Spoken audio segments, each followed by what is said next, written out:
Hello and welcome to the latest episode of the Boardmasters with me, Chris Mullins, and today we will be unboxing one of my latest additions to the collection, and that is Village Attacks, which is a game I hadn't even heard of at the turn of the year, to be honest. It's something I saw on Facebook Marketplace, someone was selling, and I made an offer. They weren't happy with it, but then Diceception on Facebook put the game on sale for significantly less than what I offered, so I jumped all over that and it turned up very, very quickly. Very happy with that, and it's one I'm very excited about because one of our favorite family games at the moment is Castle Panic, which is tower defense, and from my understanding this is basically the same, just a bit more complex, and instead of fighting off evil creatures, you are the evil creatures fighting off the invading humans and villagers and heroes.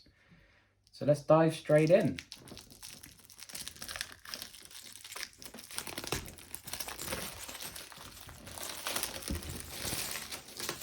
Again, it's definitely a theme that I really like initially, and I'm hoping it's not too complex. There'll be a good next step for Alex to get into, depending on how sort of grotesque or anything it is, or how bloody it might be.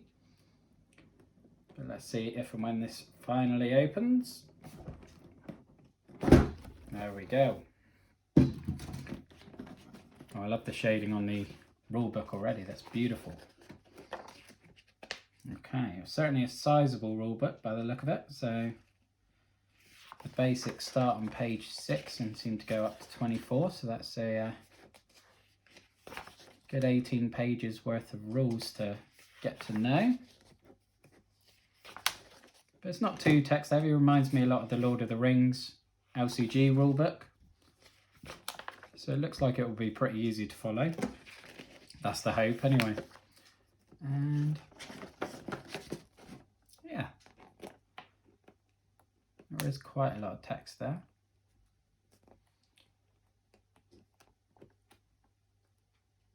I don't know if these are just different. I think these are just different scenarios actually. So, oh yeah, cool.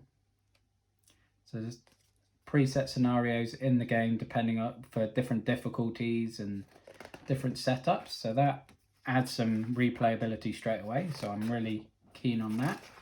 How many have we got here? We've got 10, 12, 14 different scenarios. So that is excellent. Very happy with that. Oh, I think this is my first game that's come with a miniature tray like this. Let's have a look, see what we have here. So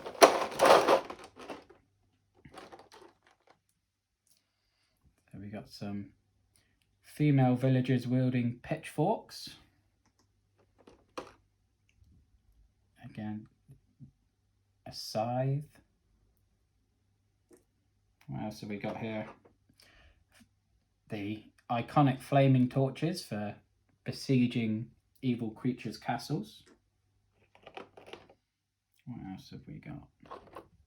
An axe wielding hero.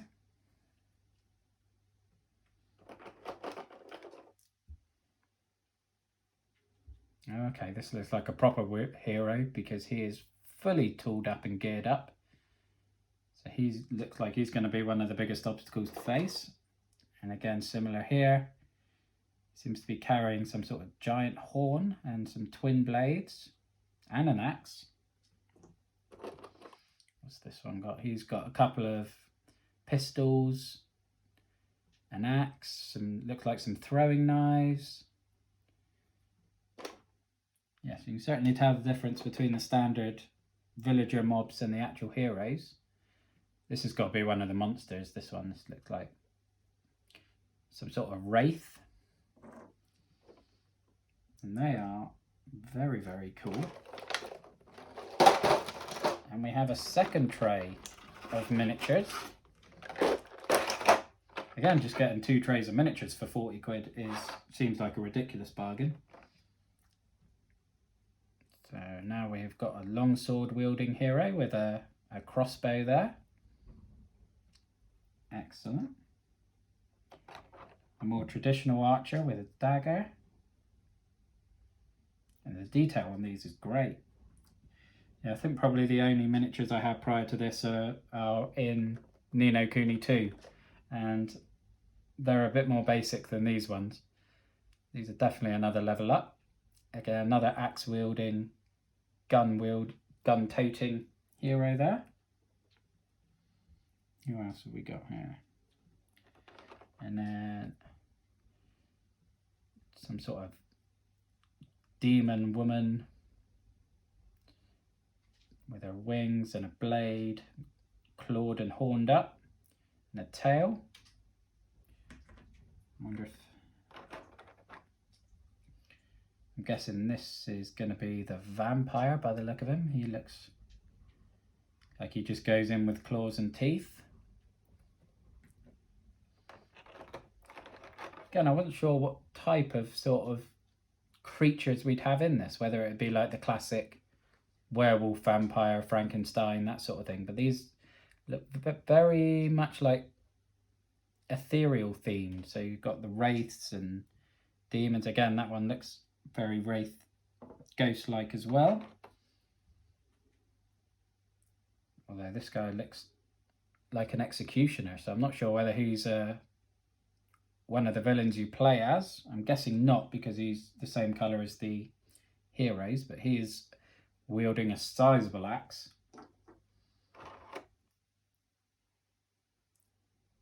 Oh, and this guy seems to be carrying his own head with a massive spine-like whip. So that is pretty cool. Again, I'm assuming that's one of the playable creatures. We got a nice quality cloth bag there. Be interesting to find out what that is for. And then we have the modular tiles that make up the maps and things of the layout of the castle, because I know the villager's task is to get to the heart of the castle and destroy the heart, and obviously your task is to kill enough of them to scare them off. So we've got a crypt here. The artwork on these is pretty gorgeous as well. Nice level of detail on there. A nice big grand entrance hall with a double stairway. Oh, that is gorgeous. What is that? Almost looks like a creature disco, that one. I'm assuming that's to do with the ghosts or the wraiths. And then the banquet table. Feast on plenty of villagers in there, I'm sure. I'll definitely look to get some close-ups of all this on the B-roll, because I'm definitely a fan of the components so far. Again, these are just sort of the standard bases to go on the bottom of the minis. Oh, we got one of these. No idea what those are, little pins by the look of them. And nice sort of ice effect die. And yeah, very interesting. Again, like the artwork on the die, very different. Flaming torch. So I'm guessing that's the one that controls the villagers, and this is the creatures based on the claw marks and things. And then let's look at these boards, shall we? Right, so these are obviously the character boards that you play as. So yep, the vampire.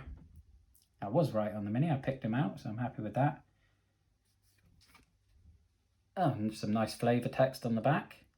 The vampire is a creature of the night that kills humans and livestock for their blood. Sightings of these creatures are widespread, and cases have been documented all over Europe. How a vampire is created is widely disputed. Some believe the simple act of an animal jumping over a corpse is enough to create one, whilst others think that an improper burial can cause the vengeful dead to return. From afar, it is easy to mistake a vampire for a regular human being, but as you approach, the pale complexion, sharp fangs, and lifeless eyes reveal its supernatural nature. Again, there's some gorgeous artwork on there. Obviously, these are your different skills and stats. Who else have we got? So this is obviously the tracker for how much damage is happening to your castle heart and how much to the village morale. Obviously, I'm guessing that skull means the end of the game, whereas that one means you've succeeded and driven them away. Who else have we got here? The Banshee. So that's going to be that one, the Wailing Banshee. Again, the artwork in this is gorgeous. A woman of the Barrows. Hailing from Ireland, a banshee is a female spirit that heralds death. Dressed in the tattered robe she was buried in, with unnaturally pale hair and a visage of pure horror, the banshee is truly terrifying to gaze upon.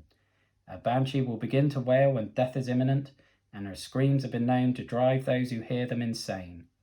If you ever see a comb lying on the ground along the highway, you must never pick it up, for it is most certainly a trap laid by a banshee to lure you to your death. Okay. Be interesting to know why a fearsome creature with fangs and claws like those need to lure you into a trap using a comb, but I'll go with it. Now the headless guy with a spine whip. Dullahan and Mythic. The headless horseman. Excellent, that makes more sense. I don't know why they don't have that on the front. Just space, I guess. They'd be a bit crowded if they put it in there. Clad in jet black armour, armed with a whip made of human spine in one hand and its own ghastly head in the other, the Dullahan is a terrifying sight. He rides the length and breadth of Ireland with the singular purpose of delivering death to his victims, and will only speak once on his journey to mark his quarry for death. No obstacle can bar his way, and it is even said that when the head is held aloft, the Dullahan can see vast distances. To gaze upon the Dullahan is to bring ruin upon you. He is known to strike blind or to throw blood into the eyes of anyone who spies him on his grisly errands. Okay, I wonder if this is meant to be set in Ireland then, with the Dullahan and the Banshee. Definitely an Irish feel to these demons. And speaking of demons, it's the Succubus. Obviously, demonic temptress. If you've played The Witcher, you'll be familiar with these. Upon hearing the word demon, most minds would conjure images of frightfully repulsive creatures that seek your demise in the most macabre of fashions, which is why the Succubus is such an anomaly. Appearing as the epitome of beauty and allure that few men could deny, succubi are seductresses that feed by engaging in sexual activities with humans. Initially, the engagement would appear harmless, but repeated liaisons with a succubus can completely drain the essence from a mortal being, rendering them a lifeless husk. If their beauty fails to entrap the hearts of men, then their siren-like voices will envelop their minds, convincing them to do their bidding with the minimum of efforts. I think we know who the wife will be playing as when we finally get to set this up. It's pretty much written for her, I think. So the Lick. It's basically a wraith. I'm never really sure how to pronounce that. Lick or Lich. Again, very common in the Elder Scrolls games, but I really do need to learn how to pronounce that. The ever-living sorcerer. Liches are born from mages who refuse to accept their own mortality. Through great effort and a lifetime of study, practitioners of magic have been known to escape death and live greatly beyond any mortal lifespan. But this knowledge always comes at great cost, and however noble the living mage was, a Lich's existence is an evil one. There are limitations to a Lich's power, and whilst the soul is preserved safely inside a phylactery, the body continues to wither and decay. Excellent. Again, such gorgeous artwork, and the theme is just dripping through this. I'm a big fan so far. Let's see what's in these little cards. Can never get these open. There we go, got the trusty knife involved. Okay, so these are an assortment of traps and treasure to distract, and yep, swinging blades, a crashing chandelier, fire trap, so everything you'd expect, like if you've seen any Indiana Jones films going into ancient tombs or temples where these demons have rigged this up nicely. A boulder trap, that's going to do some damage. Okay, so the logram can actually be, looks like it works both ways. Okay, and these are, I guess, the event cards that trigger in how many peasants or hunters, or remove traps. Hunters gaining range, all corridors are unlucky. Sharpened weapons giving peasants more damage. Spawn 3 peasants in the closest corridor to the castle heart. So, yeah, oh, spawn the troll in the castle heart. Wonder if that's the big axe thing. The big executioner type guy. But guessing those cards are not going to be friendly. What else have we got in here? Oh, more dice. Guess these are probably going to be player dice as well. But again, love the artwork on these. Very different and very, very pretty. Got some more cards. I guess these are going to represent the villagers and the peasants and the heroes. This is the standard axe wielding peasant. These numbers at the bottom are obviously the stats. I guess it depends on, I wonder if it's the player count or anything that dictates that. Pitchfork wielding lady. Okay, I suppose that's a ranged hero, so that would explain why they've got lower health. But then again, the artwork is really cool. What's that?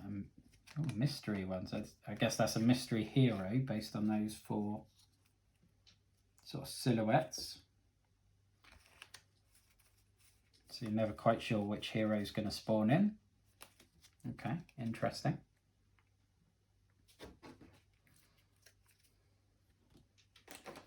What else have we got in here?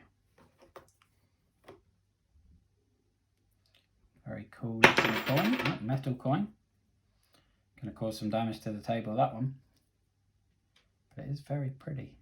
Got a nice heft to it as well. Got a few more corridors there. Oh, different artwork on either side. Plenty of bloodstains, so there's obviously many a villager has met their demise in those corridors. And then what do we have on these sizable boards here?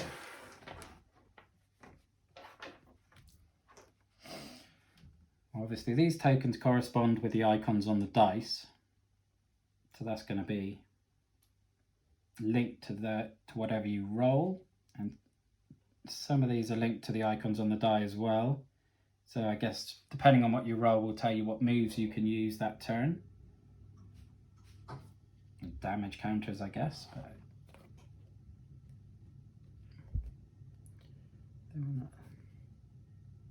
okay, so some of the moves have got different effects depending on what side they're on. Interesting. Again, a few more of the same thing, so moves for the different creatures, and obviously I guess lots of different tokens, which will become a lot clearer once I've read the rules, hopefully.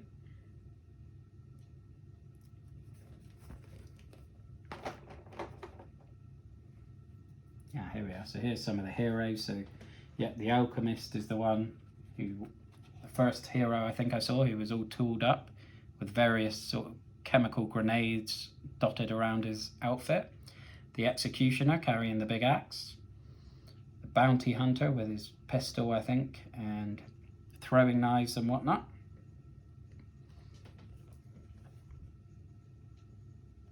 Again, I'm really loving the artwork and the theme and everything running through this.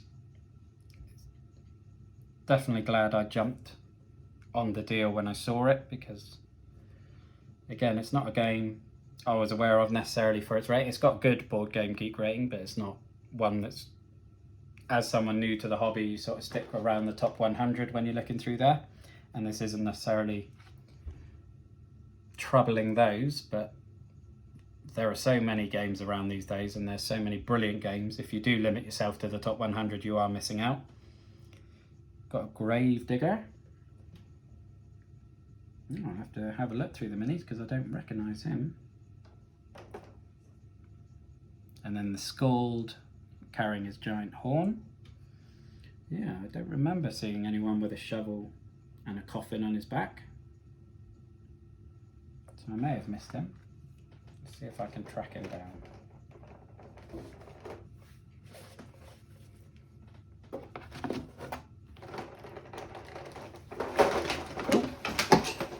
Throwing bits all over the floor. Oh, here he is. I missed him. His shovel is a bit rickety and bent, but I guess that does fit with what he's in the picture, with a coffin strapped to his back. I love the idea of that. Okay, well that is basically Village Attacks. So I'll shoot some B-roll, I'll tidy up the mess I've made. I don't seem to be able to get through an unboxing video without scattering something somewhere. But I hope you enjoyed that. Again, I can't wait to play this. I'm really, really excited by this one. And I hope you guys are excited to see it as well. Please let me know in the comments if you are. And I hope you tune in for that when it happens. So thank you for watching. Look after yourself, stay safe, and have a good one. Bye-bye now.